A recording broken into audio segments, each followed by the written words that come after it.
Ụtụtụ ọma nụ ụmụ ọdịnala Igbo, asị m ka chi tata bụ nkwọpụtara anyị ihe ọma ma kwọpụrụ anyị ihe ọjọọ. Anyị ga-ejere obodo n'ara obodo, onye chụba anyị daa, onye chọcha ihe ọjọọ ya eme anyị ya ma onwe ya,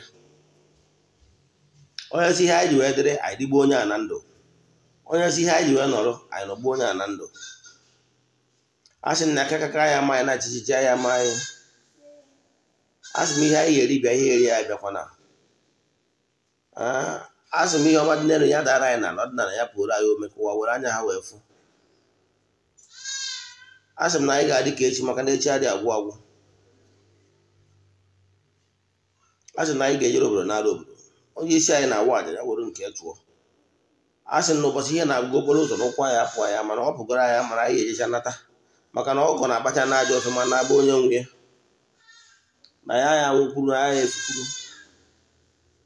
Asị m onye si n'ife anyị na-eme agha enwe isi ya were isi etinye ka nke ha na-eme wee nwe isi ise. Aka m bụkwa onye nke gị, Ogbuefi EZE-ANA Ugochi tubelu na oraifite. Abụ m onye isi nchụaja na Ugochi tubelu ọdịnala temple, bụrụkwazị onye isi nchụaja na ọdịnala restoration prayer ministry, bụrụkwazị onye mgbasa ozi ọdịnala Igbo. My mission is to help people live better life. N'oge awa nke eziokwu n'isiokwu anyị n'ụbọchị taa, ọtụtụ ndị mmadụ na-ayọ ka anyị kụzigharịkwa ihe anyị kụziri gbasalụ ihe mbụ na mbụ onye ọdịnala kwesịrị ime, etu esi aga ọfọ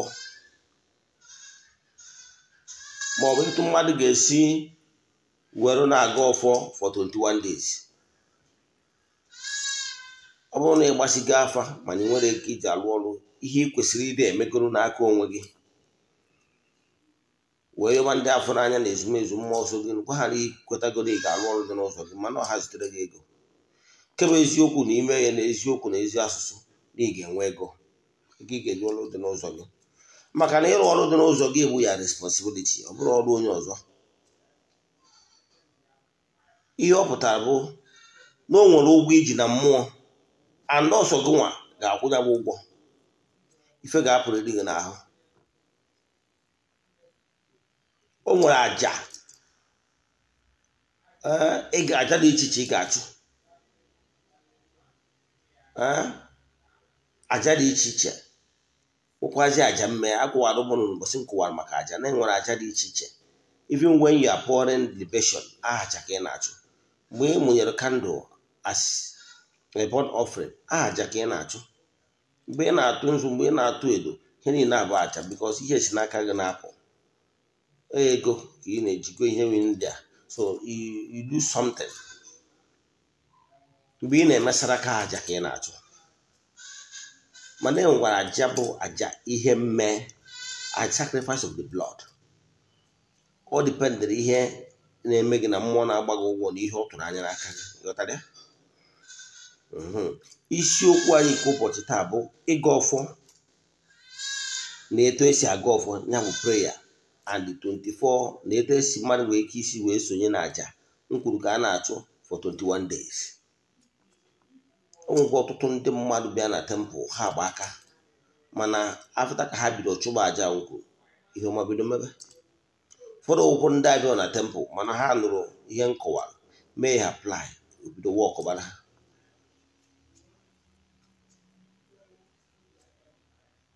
So mana ụfọdụ amarozi na ọ bụrụ na mgbe ụfọdụ na ọ bụrụ na ọwa ọkụbara gị, ndị kwesịkwara ịkpọkọma eze na sị m na aja nsịkwa gị chụọ na elume mekwara ya na-efukwado ihe dị iche.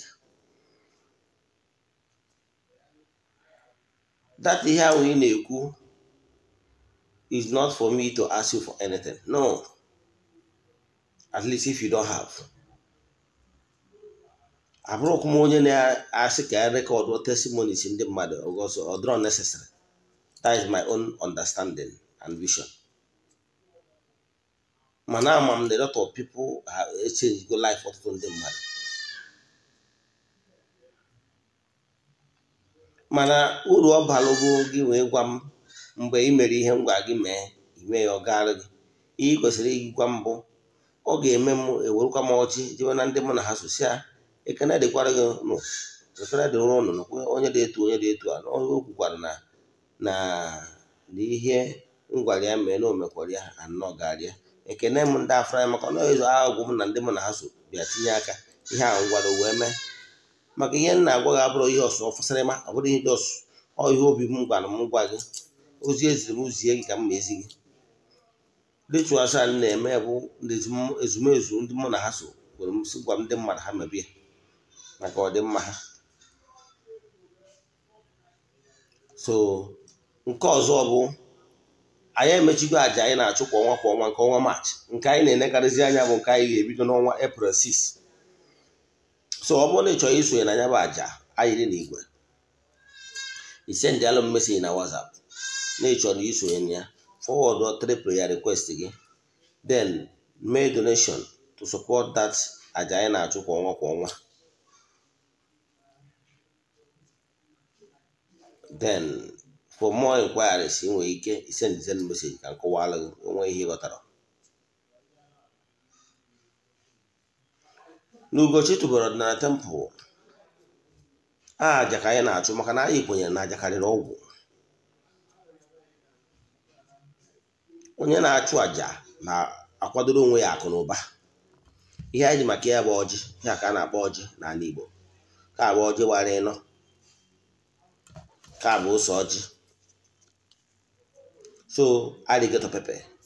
So nọrụ nso ọ bụrụ na ị na-afụ vidiyo eme taa nwere n'iso na ndị nwere isi awele ihe anyị ga-akụzi tata ị ga-esi ya tụsarịa ndị ya adọrọ na ndị enyi gị na ndị ikwu gị na ndị ibe gị.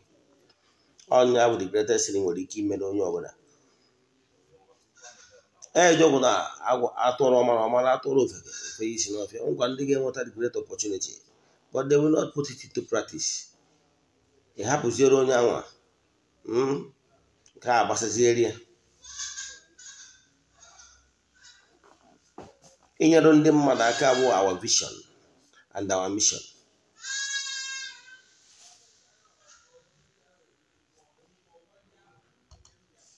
Ihe abụọ ji Igbo ihe ị nwere ike ime dịka onye chighatara ọhụrụ n'ọdịnala Igbo nwatakịrị nara akụ ya n'ihi wee chighata azụ. Ihe mbụ na mbụ ị ga-amụgoro ịmụọ the language of the gods. Nwatakịrị tolite n'ụnụ wee jụ na ọma amụ language of his parents mere onwe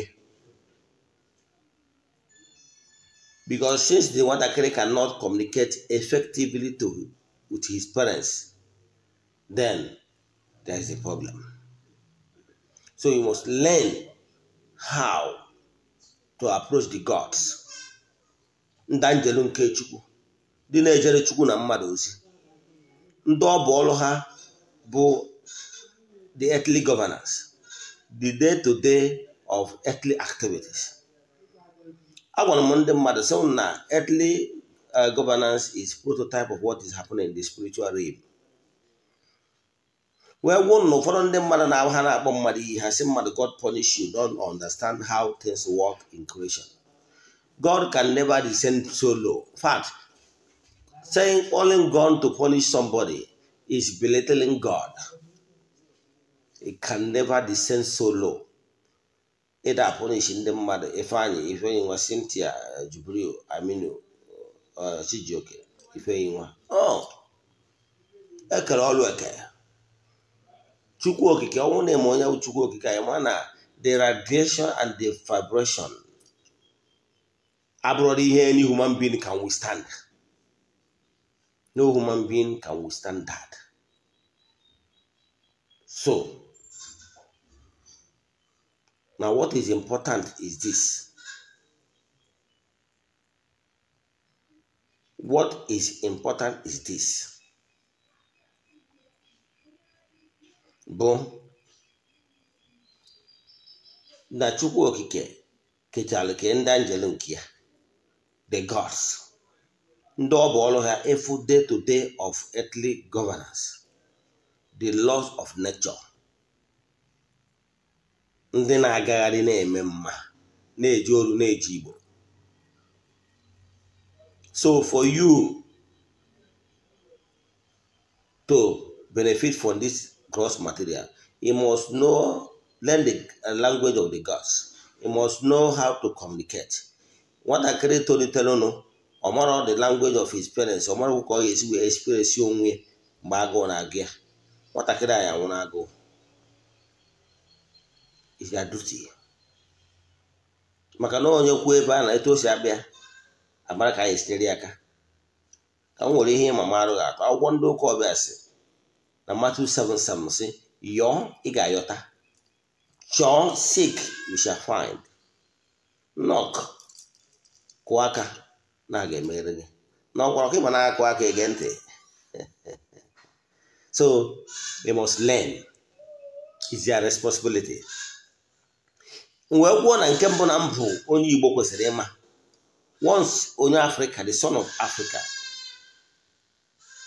know that Chinke ala Africa is the Chinke ahụ ga-azọ ndị Africa.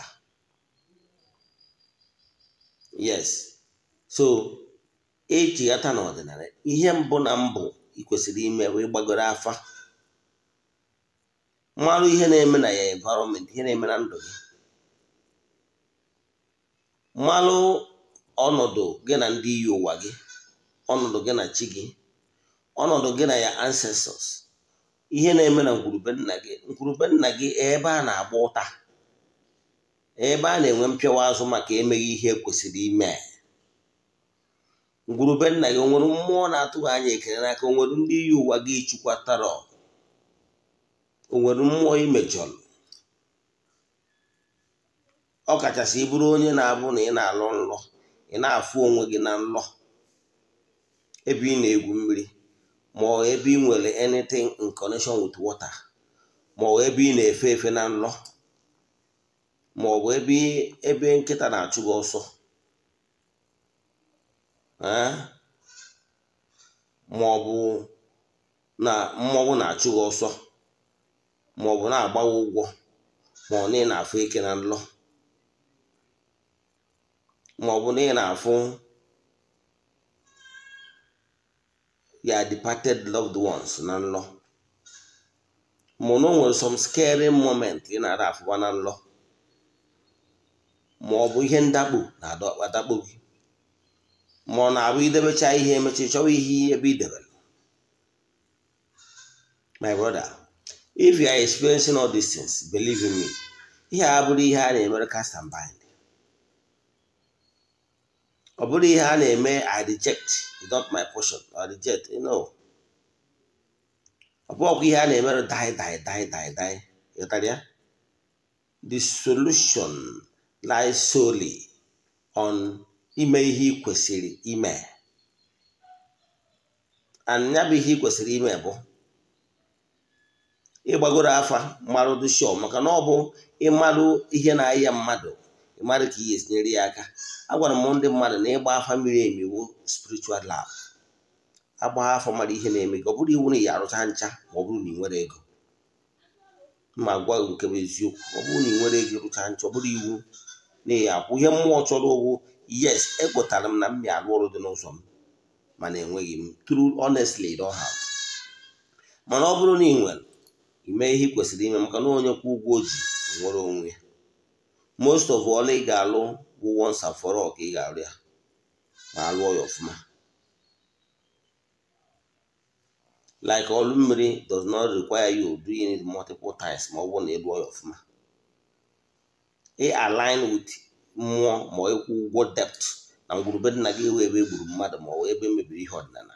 Ihe ndị a once ka ị ga-eme ya. Ndị nwere ike ide ga na-eme repeatedly bụ ịchụkwa chi gị ya na ịchụkwa agwụ gị.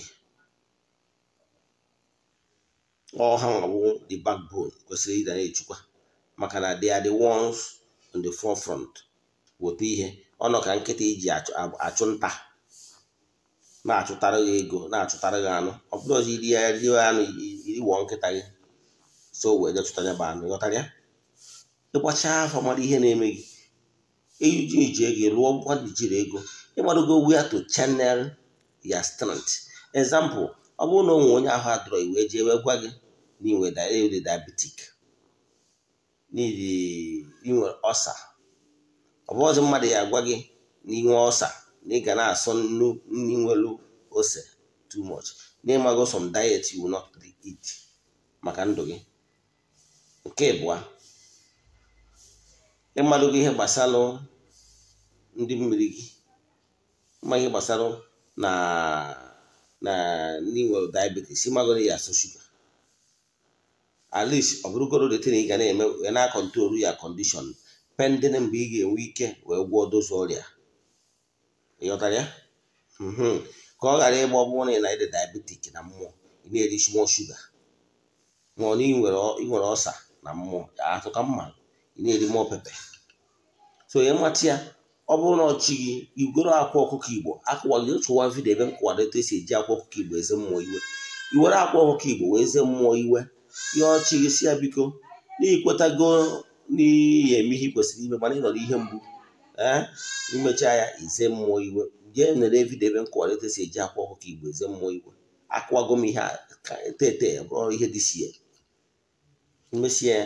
Ọ bụrụ na ndị ichie pụtara n'afọ gị jekwa merụ ndị ichie, ọ bụrụ na ndị mmiri pụtakwara imekwa ya almost the same method as long as iji akwa.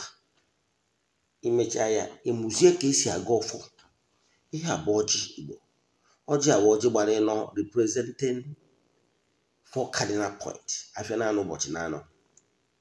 Ọjị nwere agba ụzọ dị iche iche. Nwere ọjị ogbi nke agbara ibe atọ ka adị ata nweta ịtụpụ ya. Enwere ọjị a na-agba ịbụọ. Nweta ụdị ahụ ana m atụpụ ya n'ebe nchụaja tụpụrụ ya na. Nwa ọjị gbara ịtọ, ọjị ikenga.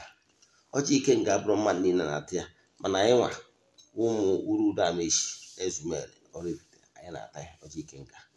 Ọ nwekwara ndị ga-eweta ọjị ikenga sị na ha na mmadụ adị ata. Ọnkwụ dị na mba na igere mba nne dị ihe ndị na-asọ. Ọ bụrụ mmadụ na-ata ọjị ikenga. Enwere so many reasons abụrụ onye ka mma agawa dị detail today. Ụfọdụ na-asọrọ ya ihe dị iche iche. Then mana enwere ọjị gbara anọ, ọjị gbara ise, ọjị gbara isii, ọjị gbara ịsaa. Ha niile awụ ụba ha niile. Mana o nwere nke eji emekarị ụfọdụ ihe mmụọ dị iche iche. However, ị nwere ike take any of them. In all represent 4 market days. Ise bụ ka ụlọ etu esi wee kwue akwụwago m ihe ise mean. Ise simple means ka ihe jupụtara ọnụ na-awụfu awụfu. Maka na afịa na-anọ ụbọchị na-anọ nke ise awụ nke mara over o jupụta na-awụfu awụfu. Ọkwa onye bata ndị Igbo ji eji asị ise. Nwezi isi nwee ịsa ihe niile nwesị ọrụ mmụọ eji alụ. However, awa enwere ike ịta nke ọbụla. Iweta ọjị isi na onye wetara ọjị wetara ndụ, maka na onye wetara ọjị wetara ọjị ndụ kwụrụ. Ghọtara ya? Nke na-ejikwa okike abịa mana ndị Igbo kwanụ mba dị nsọ, ndị Chineke họrọ onwe ya. Obodo nwere nsọ nwee mbu nwee mvu. Nwee ọjị nwere ndị ọzọ nwere enu na-agbakọ some few tribes. Ọ bụrụ mmadụ tribe niile nwere ụdị ọjị a. Ọjị Igbo. Ọjị a na-represent ndị Igbo ji aghọta ihe. Mụtara ndị Igbo a na-ekwugoro okwu eweta anụ ọjị, onye ọ na-agbagoro nkịtị awa ọjị na-ara ekwukpọ ọjị okwu. Ọjị ama anọ aghara ikwu ihe aghara ịwa ọjị a na-ekwu okwu ọfụsarịma. Kene Chukwu oke onye kere elu ka ha na kene ndị egere na ndị mbụ ndị anị ka nta na kene ndị nna nna anyị ha ndị buru anyị ụzọ bịa. Kene ndị na-ejere Chukwu na mmadụ ozi kpọkụcha ndị egere na ndị bụ kene ha praises, kene ha nkenecha ha eyọ mgbaghara. Gwa ha dole iwu nwata ya na anyị na-agwa ha n'afọ n'afọ na onwe onye kụziere ego n'ọkwa ọmụ ka ị na-amụta. Yọọ ha ebe ọ na-esi mejọ ha megịnị agbaghara gị. Nke ịtọ, ịyọzie ihe dị mkpa gị. Yọọ gwaba ha ya ihe ị chọrọ ka ha meere gị. Ngozi chọrọ ka ha gọzie gị, mbụnye ị chọrọ ka ha gọzie gị ebunye gị. Ịpụta ife chọrọ ka ha bunye gị. Ịmara ihe ọma niile dị n'obi etiti chọrọ ka ha mere ya ịyọọ ya n'ọjị. Ịyọtazie ya n'ọjị tụọ ogu ya bụ nke ikpeazụ ndị ụka ọzọ na-akpọ back to sender. Iji ogu sio na ihe ọbụla onye ọbụla sị na ihe ma adị na onye agha ma adị. Onye ọbụla sị na ihe ma adị mma na onye agha ma adị mma mana ihe adị mma. onye sị ka enwe onye anwụrụ ejubasi ogu juba ogu kwubiwe ihe niile chọrọ ka o mee. That 4 cardinal points in prayers they touch again, both the praises, the forgiveness, petitioning, that is the prayer. Then now back to sender.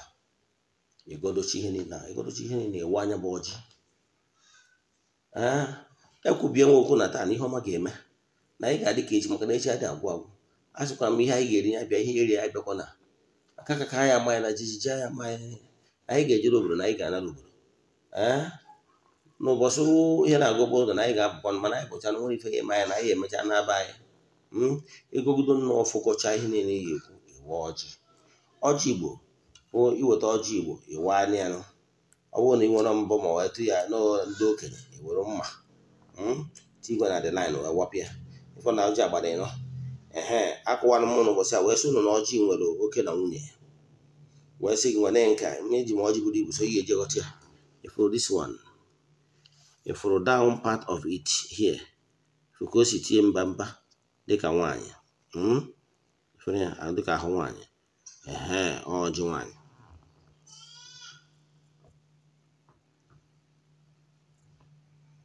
If you got another one, yeah, or Joanne, for here, what's in Bamba by for here? One or Jimoke for here, no Tirum Bamba for here, no Tirum Bamba here. And the Quajimo Cozo. If you're no Tirum Bamba, you hope that I will never hear whatever or Jimoke Nabo or Joanne Nabo. The neighbor. This is a 2 or Joanne female. This is a 2 male. For there. Working out here, working out one now, representing the sun. The working sun, eke, can represent the Olie, female suye, okay, na une. Olie suye, bombri, afo, bu air, suye, the mother earth, suye wine, enwoke nwe nwunye enwoke nwe nwunye ghọtara maka ndị ara confuse on. So ọjị ịkọcha ọjị iwu ọjị ghọtara ihe ọjị kwuru ga-determine ihe ịgọrọ n'ọjị. Ọ bụrụ na ewere ọjị gbaa etu a ihe ọ pụtara na ihe ịgọrọ na-emere accept. Ọkwa na ebu abụdoro ihu na ana ebu abudo ihu n'elu ihe ọpụtara bụ na ndị elu na ndị a na-ekwetago ihe ịyọ na-aga eme ghọtara ya. Ọgwa na ewu ọjị kọcha ọfụwa ọjị ihe o kwuru ọ bụrụ na ihe o kwuru adọrọ favorable ka nwari ọzọ ọ kọntinu na-ekwu the same thing ị mara na ihe a ka mmụọ kwuru ya ga-ọbụrụ maka ọjị ka mbere ịkụzita ihe nchọrọ ịkwụwa kịta bụ important of ịga ọjị. Ihe a alligator pepper ikwena ka ọkọ na be gị ị ga-ewere ose a alligator pepper. Ọ bụrụ na ewu ngwuru na family ebe ị na-ada alụwa ajọ nlọ iwere mkpụrụ ịnọ tinye n'ọnụ gị jide mkpụrụ ịnọ very close to your mouth ikwubi okwu ihe ndị ị chọrọ negative energy chọrọ ka ọ na-emezi na ngwuru gị tinye na 4 corners of your room tinye na 1 corner were kwenye na ọzọ jee na another corner. That 4 corners of your room ga contain 16 each corner 4 each corner 4. Ọ bụrụ na ị nwere many rooms tinye na ha ncha niile ikaba arụ ijecha abata iwere ose ọjị jụcha ahụ gị. Onwe ka gị na nwaanyị abụrụ nwunye gị si wee dine ma nwoke abụrụ di gị si wee dine iwere ose ọjị gbọrọ nọtị na mmiri elu ese ahụ na-ekwubi okwu na ihe ikwuru ka mmụọ na-anụ na ị na-awụchapụ ụchụ mmụọ ụchụ mmadụ ụchụ nwoke gbara ụchụ nwaanyị gbara ụtarị ya. Echefu n'ime nka ose ọjị ara eji fele ijebe ihe dị aṅa iwere ose ọjị chi na akpa. Ọnwụkwana ihe ị na-ayọ n'ụtụtụ na-echọrọ ebe nwere were ose ọjị mkpụrụ ịnọ tinye n'ọnụ gị ịta ya tacha ya ine n'ihe na-etacha ya ekpere ya n'ọnụ iwere mkpụrụ ịnọ tinye n'ọnụ gị ikwu okwu kwubie ihe ị chọrọ ka o mee n'ụbọchị ahụ ikwuchi okwu anwa ịta ya ịtasị ya inwe n'ihe na-etasị ebopụ ya pụa 4 times represent na final n'ụbọchị na-anọ. Ị na-eme ya ọ ga-enyere gị aka nke ukwuu. Nke ọzọzi m chọrọ ikwu maka ya bụ ọ bụrụ na na-echọrọ ide esonye chọọ nke a kwesịrị ide eme every morning. The way let it be your morning ritual. Ịchụ aja na-achụkwa ụbọchị ọbụla. Imechazie nke ọ bụrụ na ị nwere nzu tụọ nzu. Ọkwa na ị nwere ọjị ọ bụrụ na nzu ka ị nwere tụọ nzu. Ọ bụrụ na ị nwere ọjị nwere nzu nwekwa ike yuzu nkwụ ọkụ wee tụọ libation. Maka ndị ụmụnna anyị n'obodo oyibo enwere ike maka enwetara white gin. Ọ bụgoro any color enwere ike yuzu. Nkụ dị na mba na eghere mba nne. Imesi ọgwụkwa na ị chọrọ ịga ọfọ 21 days ekwuo na mmịa mbụ iweta akwụkwọ dị etu a. Ihe nji mee vidiyo ahụ maka onwe ọtụtụ ndị mmadụ ma like lecture nyegoro for a very long time. Ndị mmadụ aka na-abịakwa na-asị m erife akwa m ka nje chọwa ya na YouTube. Ihe ọbụla m kwuzi jee na ma YouTube channel chọọ ya. Ana m enwe over hundreds of messages daily, and like I'm since ekwu mụnwa ji aka ma answer my call, mụnwa ji aka ma respond to my messages. So when I respond to the message, man and busy, I will definitely do that. As long as I drop a voice note or written message on my WhatsApp. Man, I lecture you before it's them there chobia. Makana ndị mmemme attend the kaburibu. And the hen kuzigo na YouTube, I will hang them and them man na come individual. Yes, I will start teaching them again. In my way to a man, I will not be able to attend to all. So you should understand it. It was our what day to a topic. The day be the go far. They will still give me 21 days. Now, they are prayer request. Number 1, they prayer request 2, they prayer request 3, they prayer request. That kind of 3. Where I go 100 and 200, no only and we will go 15 and no only the brook. It's never, it's in the food way. Food, the fracas me, a petty. In where wallet, it's in a wallet, or one new altar, the way I altar. In where time set the phone in alarm time media go for one any day on time which video tag here you do it you 21 days. About 7 a.m. Let it be 7 a.m. About p.m. anytime I want it here, but let that time be remain that time for 21 days. Amy share 1 day, then it goes yours out after the 21 days. Whoop they got the email. A guy, your own we hatch. Ye can the matter. Ọ kwa nne n'obodo oyibo mana ni nwere ebe ihe enwe ike ichewo ndị mmadụ ma ọ chụọ ndị mmadụ aja. Enwe ike sendịara ya n'Ugochi tubelu na temple. Ọ ebe ndị mmadụ na-abịa eri aja. Kwa ụbọchị. So anyị ga-ejikwa gota ihe ndị mmadụ ga-eri. Then ọkwa nna n'ibi ebe ihe enwe ike for the real beggars. Please do. Iwere akwụkwọ azị after you wepụtagoro ego dị na maka ego enye ndị ahịyọ. Iwere akwụkwọ tina ụdị efela flat plate maybe stainless on. Onye ya ọkụ onwụsịa efopụ dị chafu n'ikuku. Ime ihe a n'eziokwu n'ezi asụsụ ị ga-afụzi ihe ebiri fụwa changes. Na-ebiri fụwa changes. Efụwa changes inwe ike mecha that month ọgwụgwọ na ihe yọrọ ozi ihe ịtọ n'ofu ka emerụ gị.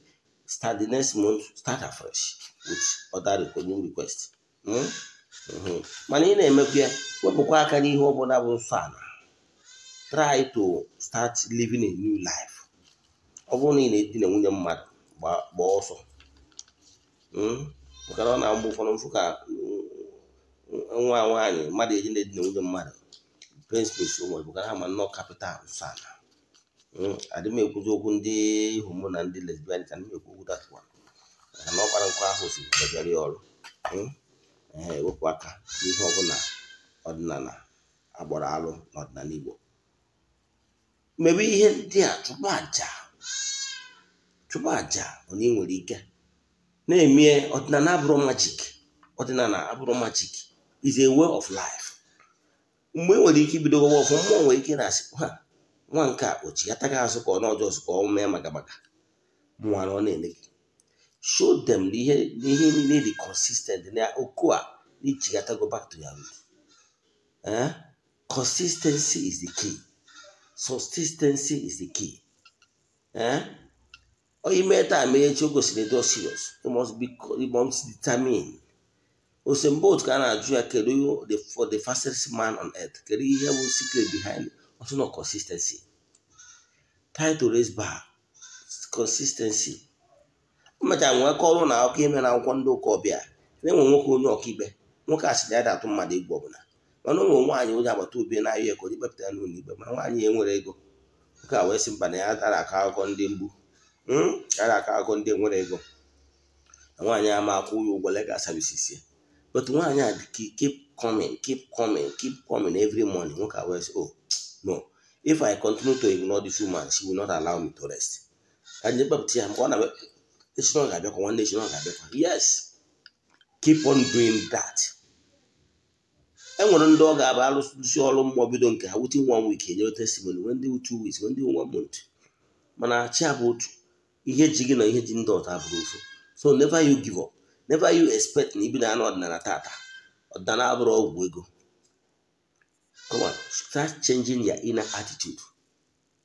Perseverance, consistency, that is the key.